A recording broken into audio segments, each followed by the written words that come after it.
Hey everybody, welcome to the Wild Ones podcast where we work in love daily. I am your host, Chris Cox, and I am so excited to bring our next guest, our next wild one to the podcast, to the show, Carlos Barcenas. He is a business owner out of Grand Island who runs the IChoosePurple business, and we're definitely going to get into why that has been named that specific name. He is on the school board in Grand Island, and Carlos is a person that is really working every day to make a difference in his community. So always working in love daily. So without further ado, let's welcome Carlos to the podcast. Chris, thank you very much. It's a pleasure to be here. I've been looking forward to sitting down. Love your setup. Love what you're doing. Love what W.I.L.D stands for. So I am here. I'm ready to start. I know you mentioned a little bit about why I chose purple, but again, thank you for what you're doing, not only as making a difference in the community, you, your wife, your team. Thank you. So I'm here. Where do you want to start? Well, awesome. I appreciate that. I appreciate that. Thank you. And I hope it comes through in everything that we do. And I want to start off and appreciate what you do in the community as well. And the first thing I want to get into is why create your business? Like, why create it? And then after that, I want you to tell me why you chose IChoosePurple. So if you can let everyone know, why did you create your business? Where did you see a need? What gap are you filling? And why is that a passion for you? Definitely. So I might address those two questions in a different order, because I almost started with the idea of, I really want to own my business. It would be great to do something. But about 10, 12 years ago, I wasn't ready for it. So IChoosePurple has been going for about 3 years. I am a speaker, equity consultant, facilitator. I also provide language services, English, Spanish, Spanish, English. But where that comes from, it's a way of living. So I am passionate about serving. When we came to the United States, I'm a Mexican citizen by birth, U.S. citizen by choice, spending Nebraska for 28, 29 years. But my parents raised us with this idea that, and I thought my dad was the one that owned this quote, right? He would always tell us, whoever, el que no sirve para vivir, el que no vive para servir, no sirve para vivir. So let me translate that, right? It was from, if technically comes down to, if you don't live to serve, you don't deserve to live, quite saying. It kind of sounds a little dramatic there, but that's actually, I think Mother Teresa who said it, but I heard it from my dad and I thought it was him. So I figured it out and it's like, yeah, it wasn't you. But this idea of serving, it was about whatever you do, it really serve people. That's where the beauty of life is. So when I had the opportunity of creating my business, I knew it had to connect to what I believe and who I was. So IChoosePurple purple is a secondary color. You have to mix your blues and your reds. And it's not a political statement, right? But it could be. It could play into politics. But you have to be intentional into mixing your blues and your reds to get purple. Your blues and your reds are your life experiences, your likes, your dislikes, your passions, your bias. It's all these things that we have. But in order to get the best out of life, I believe that you have to compromise at times, right? And put things together. And that's where you get purple. And the beauty of purple is that you can get the deep blues purple, or you can get the red purples. I mean, there's a spectrum, but you have to be intentional. So about 6 years ago, I got up one morning and figured out, how can I have a reminder of living intentional? So if I'm going to be intentional, I started by all my shirts, everything I wear is purple. I don't own any other color. It's all I have. I have multiples of the same thing, because I figure if I can commit to one little thing to do every day, such as wearing the same color, then am I really ready to make a life commitment, right? So yeah, for the last 6 years, I've been wearing the same color shirt as a reminder of living intentionally, serving others, and making a difference. So I know I'm giving you a spiel there. So let me pause there and hear your thoughts, and we'll keep talking about it. No, it's awesome. I think it's great. I think to have that mantra, to have something that you follow as an internal code, as a business owner, as a community organizer, as someone who is in the community, that is great because you are role modeling that for other people. Because when they see you every day in the color purple, they're like, man, why's Carlos got the purple on? Why? And then you Why does tell he them, have the same shirt he wore yeah, yesterday? but you tell them, oh, I'm wearing purple because it's intentional for me to wear this because you have to come together to make this, because everyone wants to say, oh, well, everything is gray. There's a gray area, but you don't have to be intentional to make gray. Gray just happen. It's just black and white, blah, blah, blah. It's kind of in the middle, but you have to, like you said, be intentional to make purple. So you're being intentional with your color, which leads to other conversations down the road. So I really enjoy the thought process that went into that to create that mantra so that I Choose Purple, your business stands on that. So no one can say, well, you can't, you're not standing on anything or you're not choosing something. I'm standing on this. You have to be intentional and we need to come together intentionally to make something beautiful so that benefits everybody. Right. And I would like to add that. So the other part of this is being an immigrant to the United States. I don't think it's a lie, not a lie. It's no secret. There we go. It's no secret that we have been going through a couple of years that have been tough for everybody, right? When I came to the United States, one of the things that I heard a lot was we were telling teachers, you have to become culturally competent because we have a growing population of immigrants. We were asking law enforcement, you have to become more culturally competent because we have more culture. We were asking people in the medical field. So I was constantly hearing this request or ask, but I was not hearing a lot of, nobody was asking me to become culturally competent to the new culture, right? So I didn't know the language, I didn't know the culture, went through the whole culture shock. So in the middle of this, I started realizing that there were really good people with good intentions, but it came across the wrong way. Or because of language or cultural differences, there was a misunderstanding and we could not come together. It would set issues topics, themes that would separate people because we were just not speaking the same language. So that's what led me to, how do I create something where let's work with people that don't look like me? They don't sound like me. How do I work with differences? How do I work with commonalities? And I believe that's a skill that you can learn. So all this time that I've been here in the US, one night I was sitting with my wife. I'm like, here's what I want to do. It's got to have purple. So I gave her a bunch of names, and I think one of them was like Purple Dot or the Purple Space. And then IChoosePurple came up, and it was just mixing everything that I have to make a decision intentionally before I can change my community, right? My community is not going to change, and then I'm going to change. I can be part of that change and bringing differences together. So that's really the theme of how I've been living my life and living intentional. And a reminder to me, I'm hard-headed at times, right? I have my ups and downs. I think it's a good part in leadership, the inclusive leadership, emotional intelligence. We have to prepare. We have to be intentional and step in those, I call them comfortable conversations that you and I had at one point, right? With Connecting Young Nebraskans about, we have many differences, but before we shy away, what if we lean into that comfort and let's take our red and our blue and create some purple? So it is kind of like the W.I.L.D podcast. It is really living in love daily with what I do. And that's why I reached out to you and I wanted you on the show, because you are doing something you love and you're doing it daily. And the old adage is, if you do what you love, you never work a day in your life, and there's truth to that. There's sometimes, even though you love it, it can be a little hard.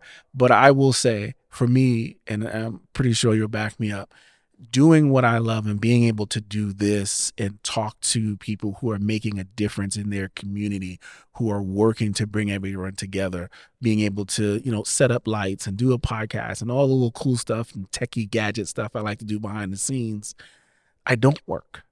There may be times that it's frustrating, but it doesn't feel like work. And you can move through those frustrations so much easier and so much quicker.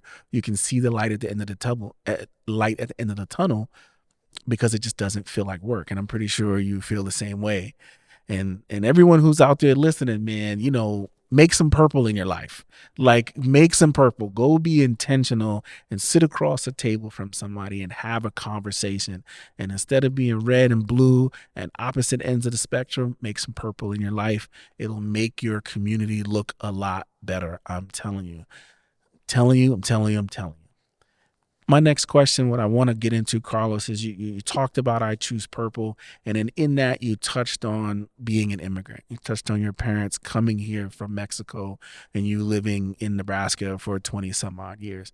Can you tell me how, or just talk about how being an immigrant, but then coming here and you said that cultural shock, how has that shaped you today? So talk about that initial transition from Mexico to here, and then how that shaped you as you kind of got older and older and went through school and life, and et cetera.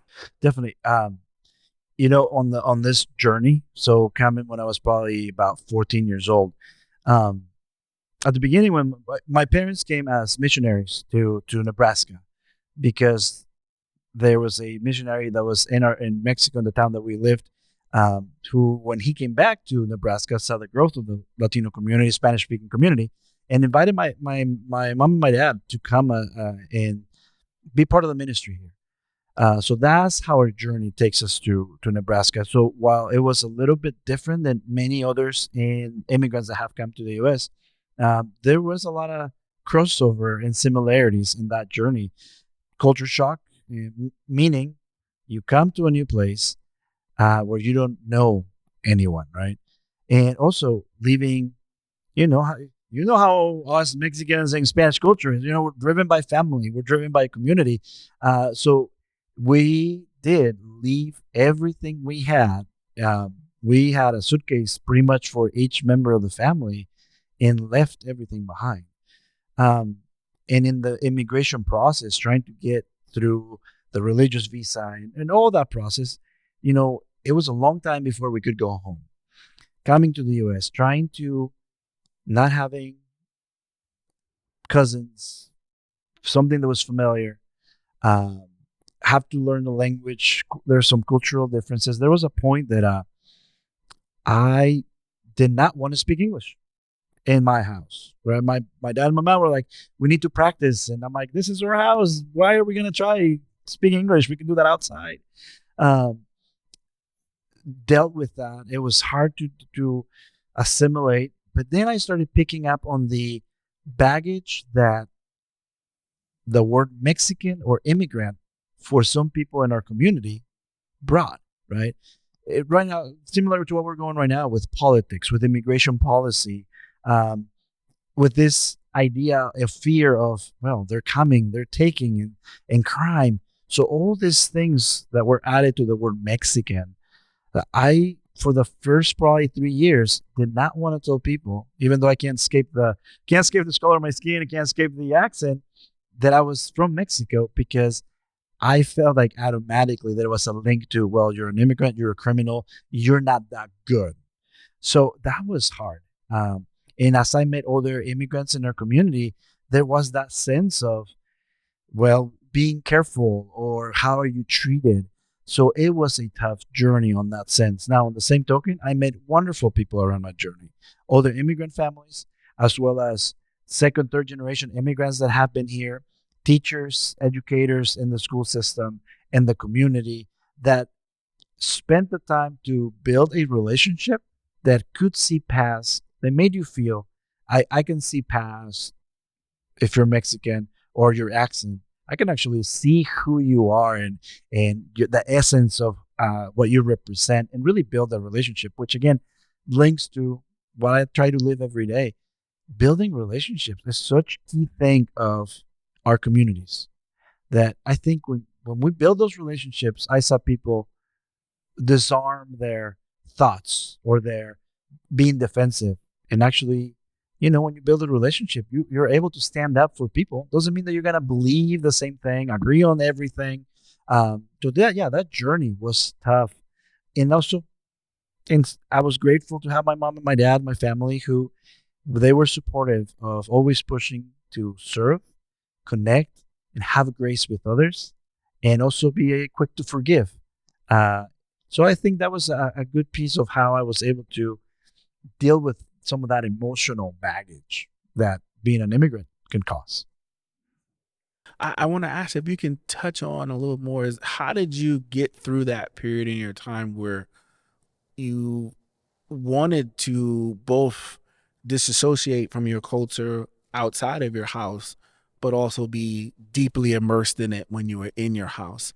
How did you reconcile that? Like, how did you do that go forth? Because that's got to be I can't speak to it as in culture. Um, some ways I can, because I know when I came to Nebraska, initially from New York City, it's a different lifestyle, right? It's a completely different mindset change of who am I now? Like, am I still from New York? Am I still like black? But I know I couldn't act the same way or carry myself the same way I carried myself in New York City because it's a different environment. So on the outside and like on campus, I had to learn how to carry myself a different way. And when I got back into my dorm or my house, I wanted to carry myself like I used to. And it probably took up until I was like 28, 29 years old to reconcile the two sides of me. And it took a lot. It took a very special person to help me do that. Shout out to my There you lady. go. Yeah. It took a very special person to do that. So I wanted to ask if you can touch on that. How are you able to reconcile that difference in personality being from inside your house to outside your house?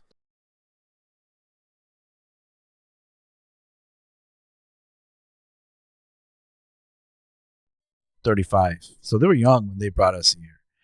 Um, there was a point where we had the conversation, and I think we all have a different journey. In my experience was at one point my dad said, while we are Mexicans, we no longer can live the same way we did as Mexicans.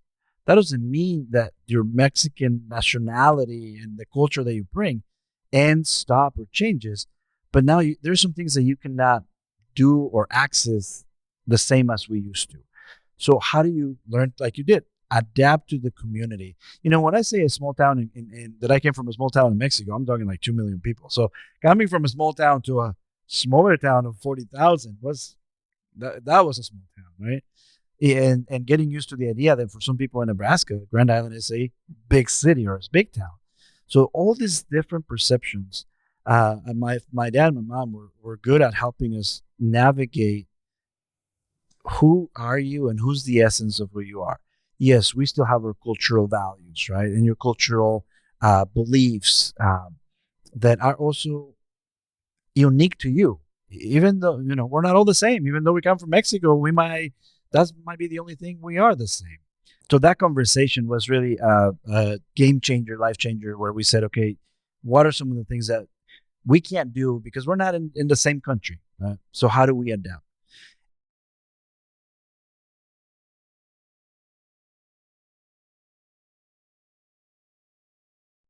Really took me to a place where I was about 16, 17 of saying, while I'm not home, I have my home with my family.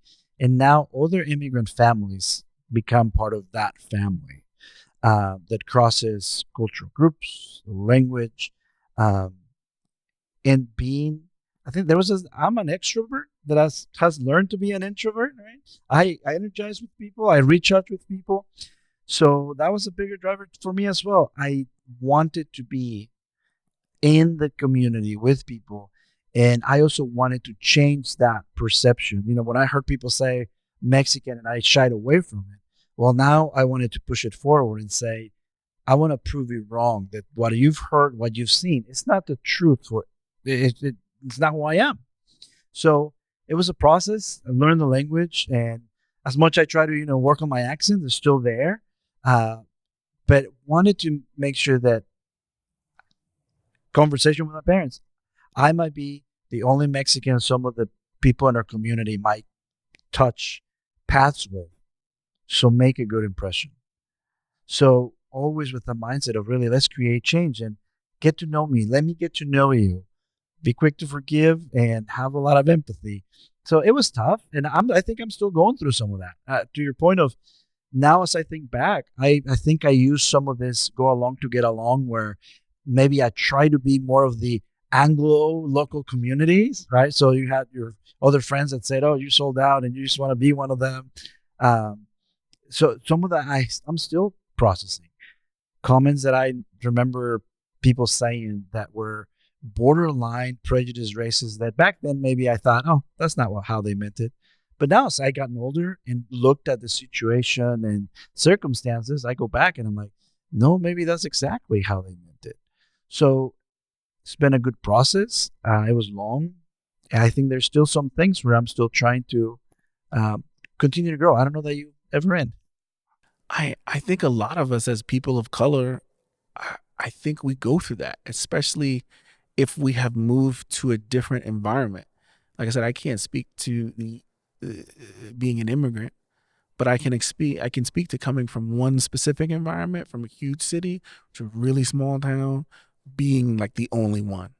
And I think you're always constantly having that conversation with yourself. You're constantly evolving and growing and checking yourself and saying, no, I don't have to go along. No, I can be me. And then you start to learn who me is. And as a parent, and I know you're a parent as well, once you learn who me is, how do you pass that down to your children? And again, double-sided question here. How do you take that into the community? Because you said you speak and you consult with different businesses or companies or schools. And I'll just say overall, how do you take that message? How do you take that into the schools? How do you take that into the community? How do you take that to other businesses to help facilitate their growth?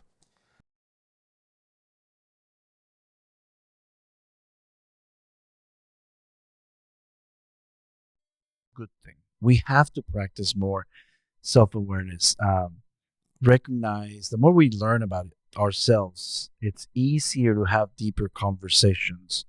Um, I believe many times we're not able to go through a deeper conversation about issues that are happening or that we're facing because since we don't know exactly where we stand. It's easy just to lash out because then we get to push back and fight and be over. Um, I really encourage this concept of one, growth mindset. Get to know where you are culturally. For example, I do a lot of work on identity work, which means I'm not only, I said I'm a Mexican citizen by birth, U.S. citizen by choice. I'm a father, I'm a husband. So I occupy all these different identities. Some of those identities, and depending how an issue I'm gonna face or a crisis or something happening, I'm gonna see it through multiple lenses. Kind of like when you go to the ophthalmologist. The eye One or doctor. two. The number one or number two. Right. Number one, Right? number And two. you have all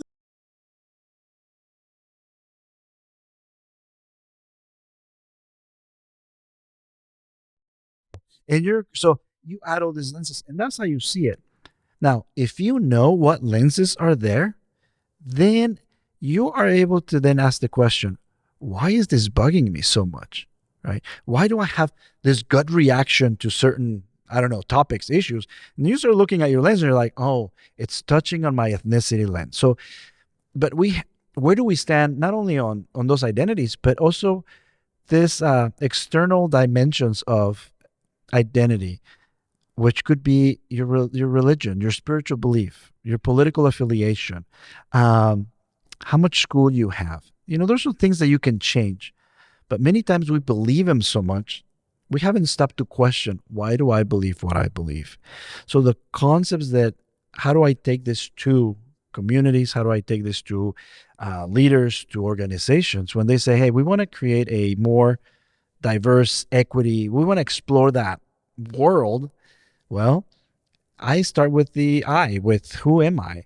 I don't think you can't change a community without changing the individual. So before we get into systemic issues, before we get into how welcoming or not welcoming our community is, I invite him to explore that I piece.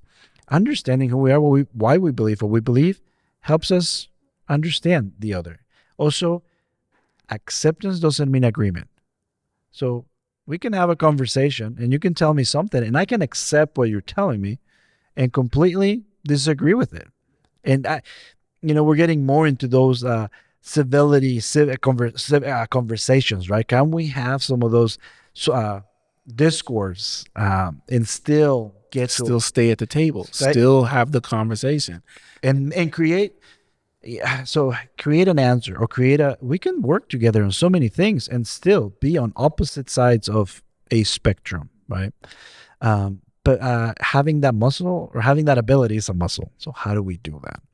So that's the piece. And again, we could go into so many different ways of approaching equity work or diversity work.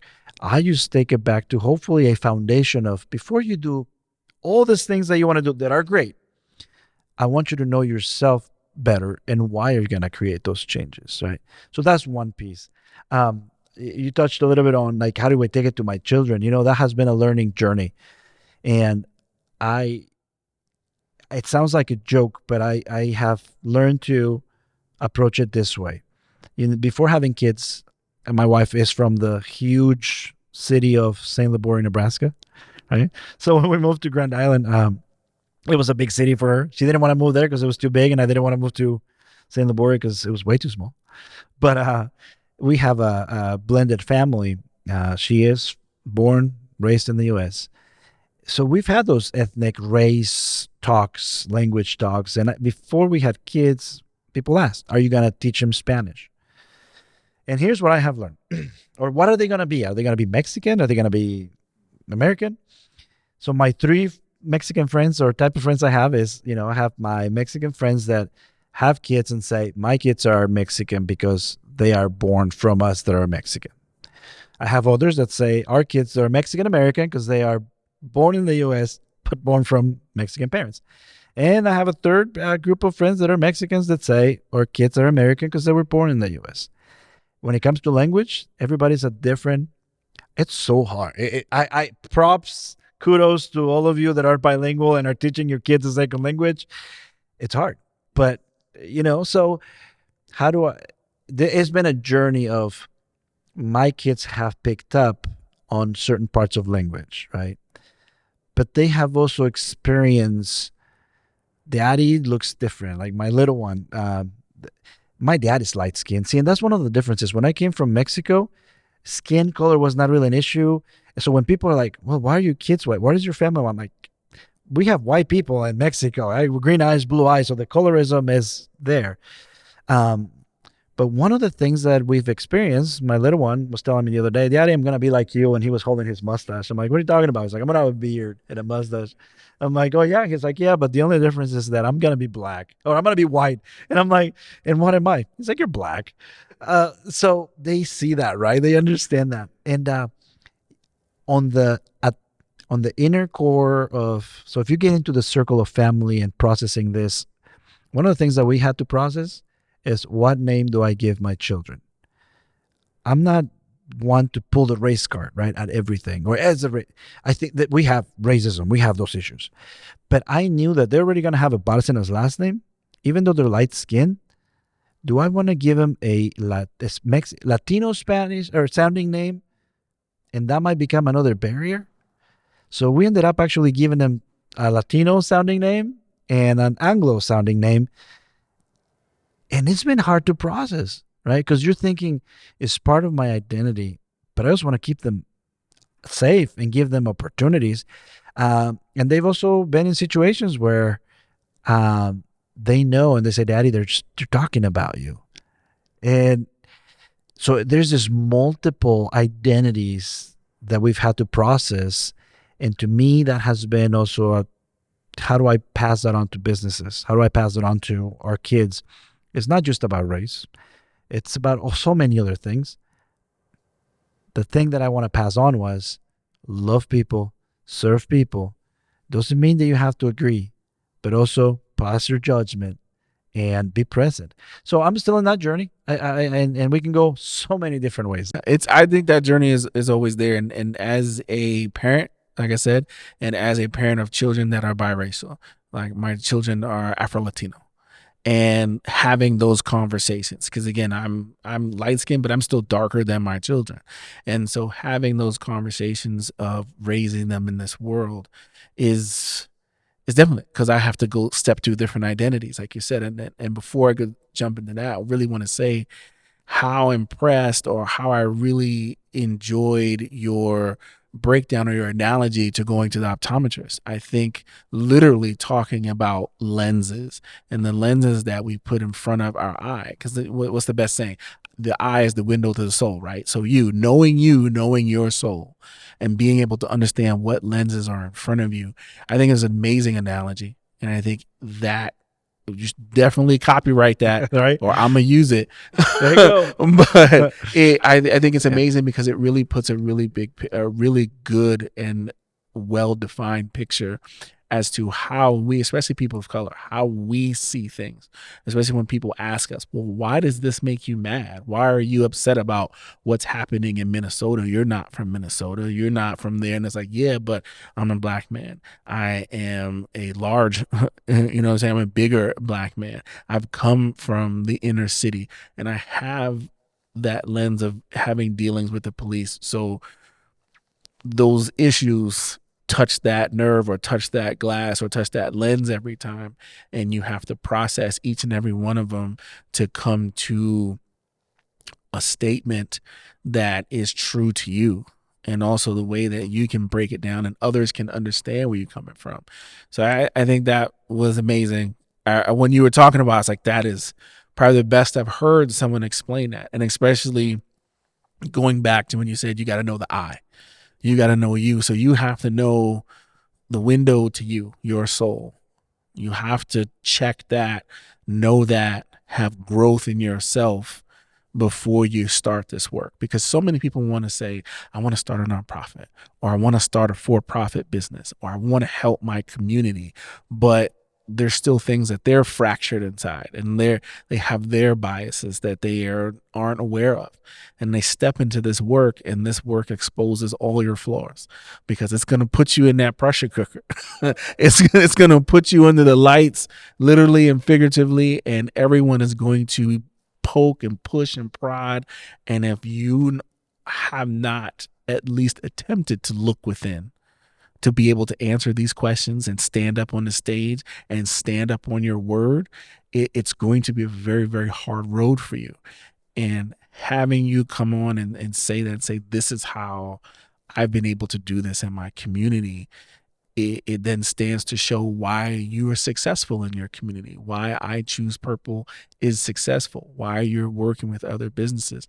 It's because you're like, I worked on me first, and this is what I want to do with the community. Now let's work on everyone individually in this office, because we're not a monolith. Everyone has a different opinion, and you have to be able to approach that person on that day at that hour and work with them at that time. And it's going to fluctuate as you go along. And like you said, with your friends, you have different types of friends that some say, yeah, I'm Mexican American. Some say, yeah, I'm all Mexican. And they probably all differ, like you said, on whether or not your kids should learn Spanish. And what what Gladys and I have found out is, what are we comfortable with? What do we want? Because we can filter or take in what everybody says we should do and how we should raise them and how we should speak.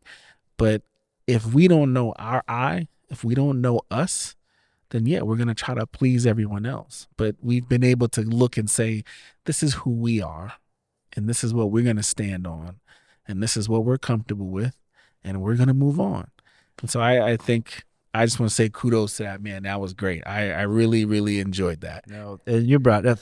Thank you. And you brought a good reminder of, in all this, especially as you step into leadership, and I think we all are at some point in leadership, but being able to be vulnerable, and exactly what you said about, that those lenses could also be those experiences that you had, good or bad, right? They're going to filter, they're going to polarize what you see and what you do. And are you willing to be vulnerable to sometimes say, hey, I was wrong, right? Or where is my reaction coming out of? So it could be as simple as, I just snapped at my child for something, right? Snapped at my kid for something. Was it that big of a deal? Right? Where did this come from? So it's just being willing to do that inner work, and it can be tough, but being okay with being vulnerable. And again, love what you said about what are you comfortable with, because at the end of the day, our identities, maybe as fathers or as community members, we're all going to fluctuate on, okay, what's important to us and where do we want to be, who we are. Awesome. Because that's where it is. And since we're both in the community, especially you are in the community and you are on the school board, I wanted to ask about that if you're willing to get into that. Because how do you carry your culture, you all of your understanding, and you're constantly traveling that path of to understand, and then how do you bring that to the school board as well as your understanding of diversity, equity, inclusion, and you're like, okay, we have to make changes and make them in a way that doesn't come off the wrong way. How does that, or how do you use that to lead you within your time as a school board member? You know, so when I was started at the school board, I was invited to be part of the school board. And I think we need to keep in mind there's always the public perception, right? The outside perception, and then the perception, the inside, the outside experience of of being there, and then the inside.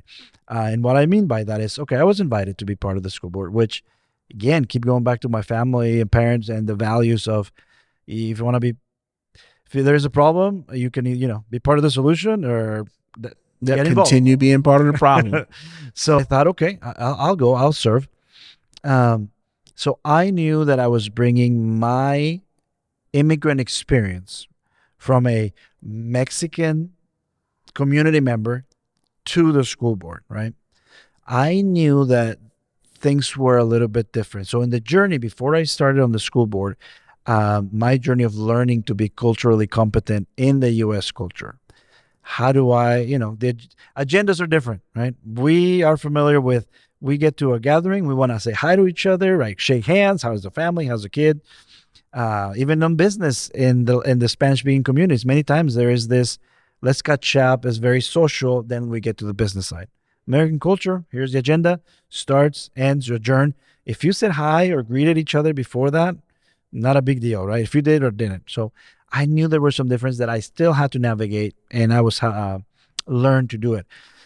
Also, I knew that while I was a representative and on the board, what my role was, and that I also not just represented the Spanish-speaking community, but also represented the Anglo community and the parents and the students on my community, on my ward.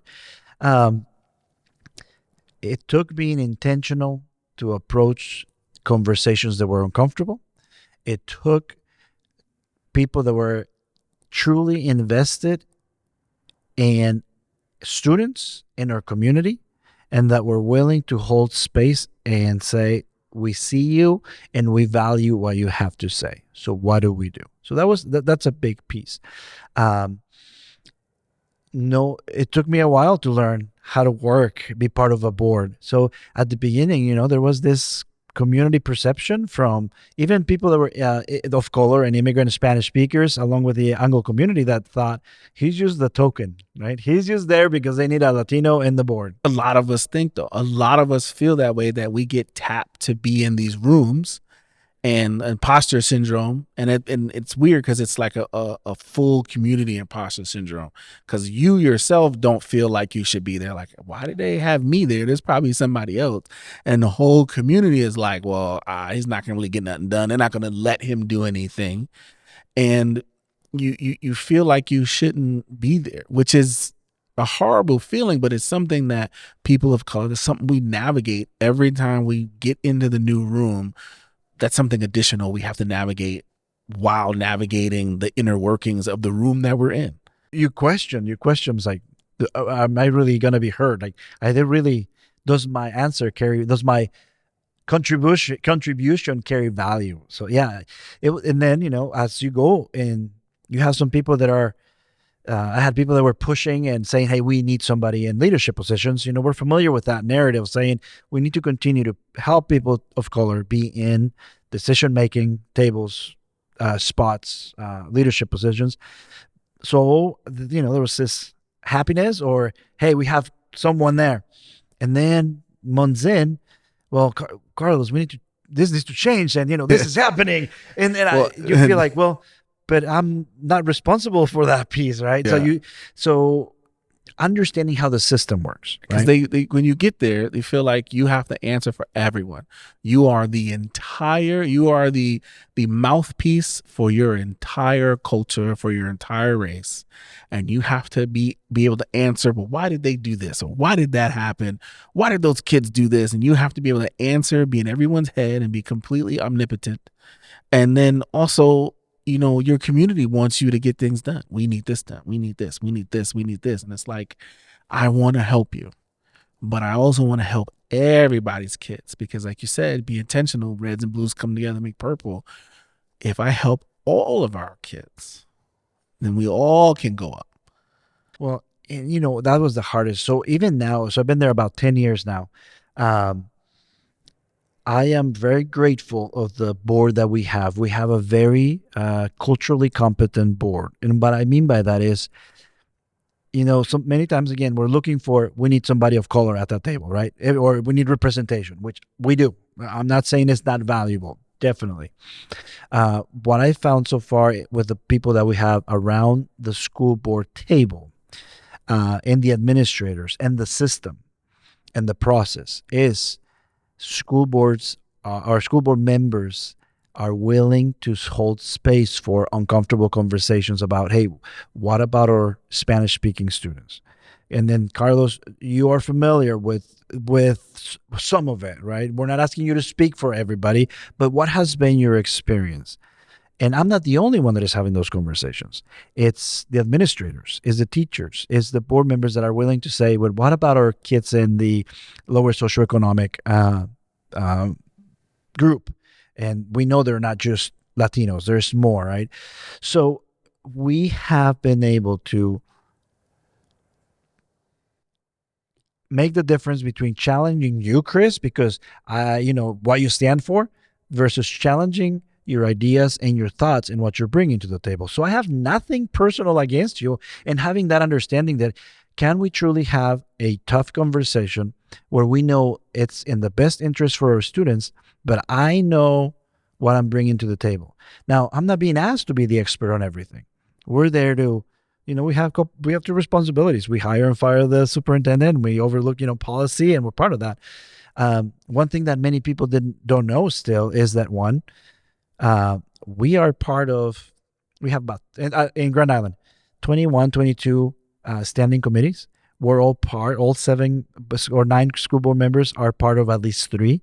So we are putting in anywhere from 15 to 30 hours a month in school board work.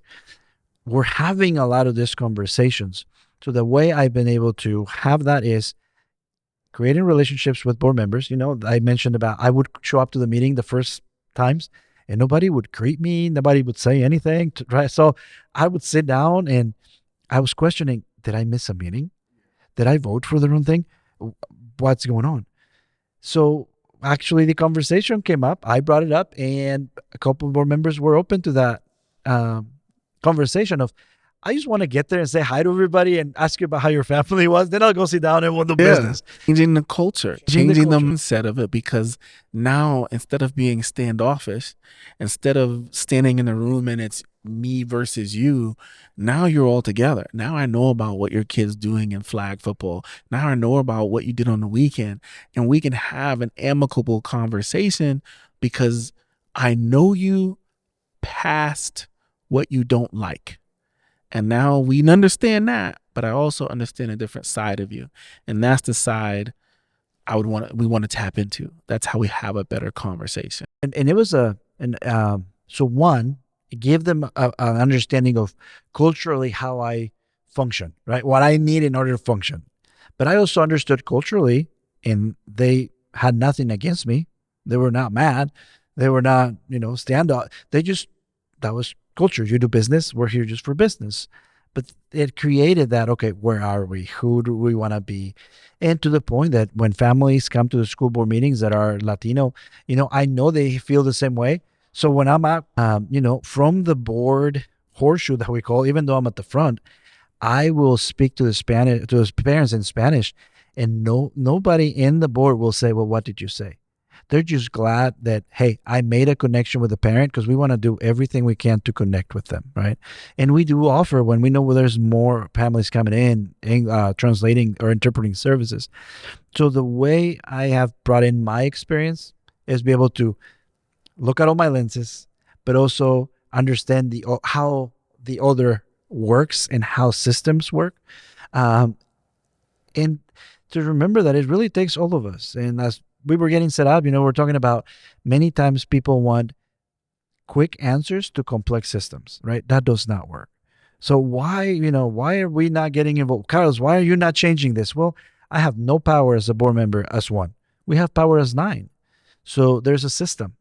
We have also been able to challenge the system and ask the question, as a school board, what's not working? If we've done it for that's how we've done it. Why have we done it? But that's the definition of insanity. So you keep doing the same thing and you expect a different result. Yeah. So we've asked those questions. So I think it's not so much that I'm only trying to represent the Latino community or have a voice, and that now I want everything done a certain cultural way.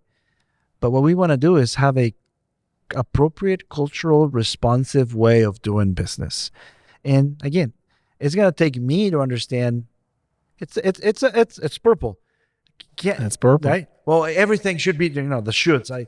Everything should be done in Spanish, and you have to do this, and you have to change all this. Okay, what can we do now? And maybe there are places where it's like, yep, we can definitely do all that. And those places that we can't, we ask, well, how can we, and can we get there? But it is a complex system of how do we deal with it. We've been talking about, prejudice and racism, and we'll touch back about what being home means. So we have to create that space for uncomfortable conversations that we know is not personal, but can we talk about it? Because it affects our leadership decision process. And you're doing a great job by it, because you're making people feel welcome. And I think, like you said, with the greetings, like you wanted to greet people, you wanted to see how they're doing. I think that's something that gets overlooked when you're deciding to change a community, because people want to say, oh, we got to be more diverse. We got to be more, be equitable. We got to include people. But if you're not making people feel welcome, then the rest of that is just words. And so when I walk into a store, if I don't feel welcome, you may have my traditional food on the shelf, but if I don't feel welcome to even go in the store to see that, then it's not going to change. I'm still just going to shop in the market that I feel comfortable in and buy my foods. And then you'll still be after the question, well, how come they don't come in here? We brought this stuff. Oh, see, they don't like it. But again, you have to make people feel welcome to change the community.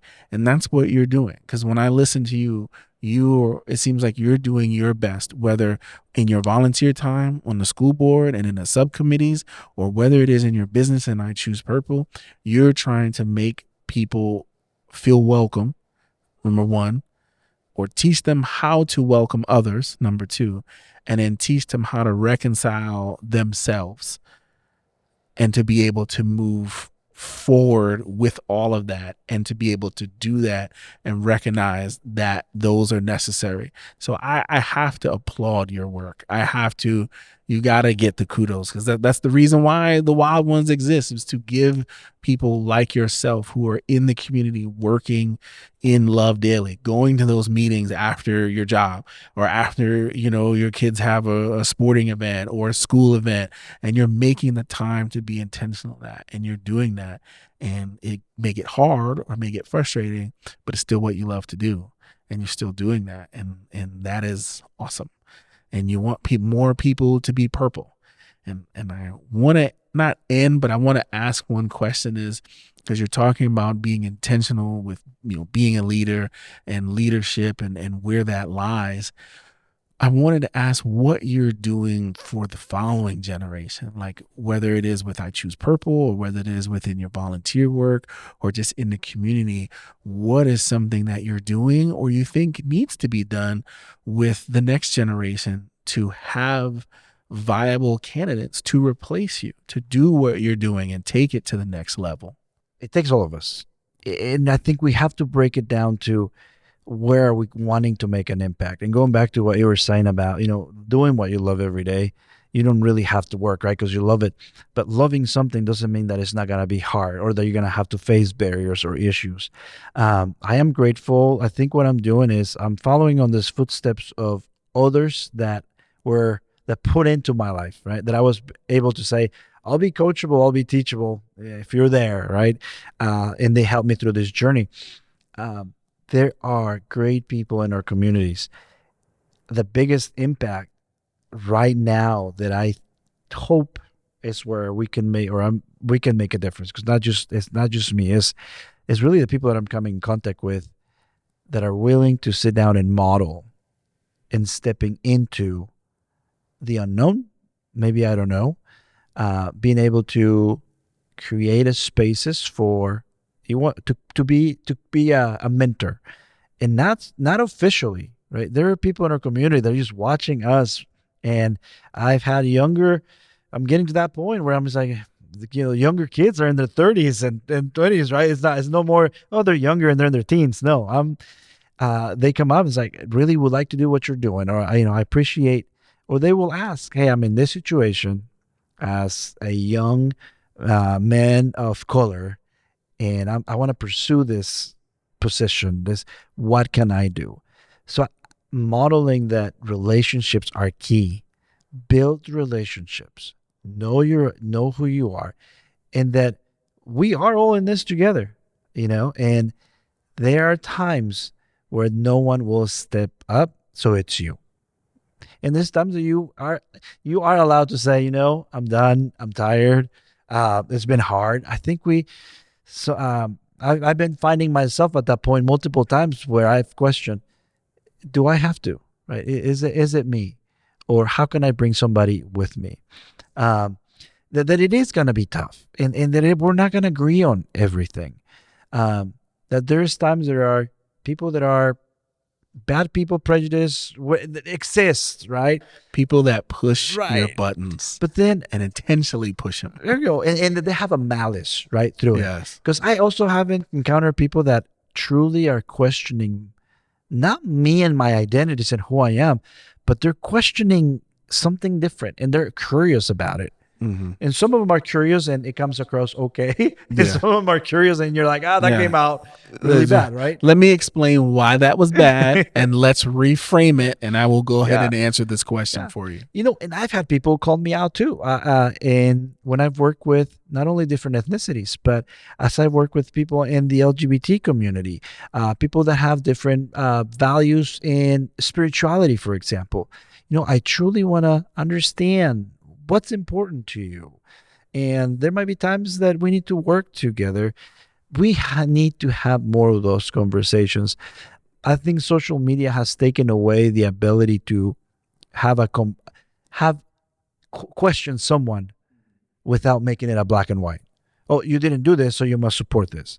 Oh, you didn't do that, you must be this. Well, and also, how do we focus on our circles of influence and affluence? At the end of the day, there is a small circle around me that I can have some influence and affluence. So what I want people to think when they see me is I want them to think purple. And I want them to know that my tagline, or I'm still working on it, but only I just want to put life, I want to breathe life into people's hearts and missions so they can pursue what they want to do. I want to love people where they are, because love people where they are to me is so important, because it acknowledges that wherever someone is, they've had a journey different than yours, maybe easier, maybe harder. But if we don't start by loving them where they are, how can we take them anywhere else if we're going to push back, or we're going to feel that we're being pushed back? I've realized that maybe politics, when it comes to like governments, senator, mayor, maybe that's not my thing. There's other people that have better skills, right? I'm not prepared for that. But I think you do. You're made, like when you said you want to breathe life into people, and we talked about building that leadership and people looking at you. Because again, and I say this so many times, I think it makes people sick. Representation matters. Seeing someone that looks like you, talks like you, walks like you, eats like you, whatever it is, seeing someone and seeing what they do. Representation matters in a positive way and a negative way. And especially in communities of color, in lower economic communities, representation in a negative way takes off like wildfire. But you being out there, intentionally wearing purple, being on the school board, having your business that's working with other businesses to make sure they're diverse, making sure they have equitable practices, making sure they're including the entire community, making people feel welcome, that is bringing kids along. And doing that and even adding a social media piece, because kids are on social media. I'm on TikTok, I gotta be on there, I'm like, but adding that and like you said, meeting them where they're at and bringing that message to them and breathing life into their dreams. You don't got to do exactly what I'm doing. It doesn't have to be purple, it could be yellow, it could be whatever color, but let's get your dreams out there. Let's take flight. Know that you can do it because I did it. Yeah, no, I definitely, I think that representation piece, who do we look up to? And we are all representing our community. I was listening to one of the Sharks, Damon. I went to see him with my wife, and he goes through his points of, here are my 5 points, and one of them was that you're always pitching yourself, right? So if there's something that I'm trying to live and drive and encourage young people to, is everything you're putting out there, you're pitching yourself. So what's your brand? Who are you? Whatever you put out there, you can't just say, well, that was something out. No, it's you. You're pitching yourself 24/7. And back then, like our dads, would steal it. You wouldn't know. First impressions matter. You have to make a good first impression. Stand up straight. Wear your clothes a certain way. Speak up. Shake my hand firm. Look in my eyes. Because just like you said, you're always pitching yourself. Who do you want to be? Or the best one my dad used to tell me, dress for the job you want, not the one you have. Always show up looking like you want to be somebody's boss. And that's one of the things that I think, because now that I'm getting older, and I think we probably said it to us we were younger, I hear that, well, it's different, things have changed, but I think there's some things that haven't changed, right? But also there's the social norms. We all have an agreement of what social norms are. And I don't think it's a bad thing to push them and questioning them, but it's hard to get to those places where you're going to actually have a conversation. So I tell my kiddos, I'm sounding like my dad in a different way, right? But I tell young people, it's not that you're changing who you are, and honestly, I am blessed. I love what I do. And now I get to go to meetings and show up to presentations where I literally show up in what I'm wearing right now, right?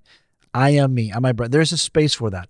But I have also learned that there are times where I am wearing a suit and tie because I'm going to go to a different crowd and I want to make a different impression, right? So it's not that I'm devaluing myself or changing or trying to be an imposter, right? No, it's just there's some things that we know. Now, we all have our boundaries. We all have, are we willing to learn from, does it matter? How much does it matter? How much does it really make a difference? How much does it matter to you? Yeah. And what are you willing to be okay with? What are you comfortable with? And what are you willing to either win or lose, right? So, we're taking the dress code easily. It's an easy example, but you can put it into life. If you show up to life and you want the results of a suit, but you show up with, khaki shorts and flip-flops, you can't be upset that you didn't get the results that you wanted. On the same token, I think that's where you and I and along with other community members can be there to say, let me coach you, let me help you, let me guide you. We all have an experience. Are we willing to grow? And there's a time and a place. And that's the one thing you learn, even in working in nonprofit or working in the community, there's a time and a place. Like you said, it's a time and a place. I need to have a suit and tie on because that's the job or the next thing I want to be at.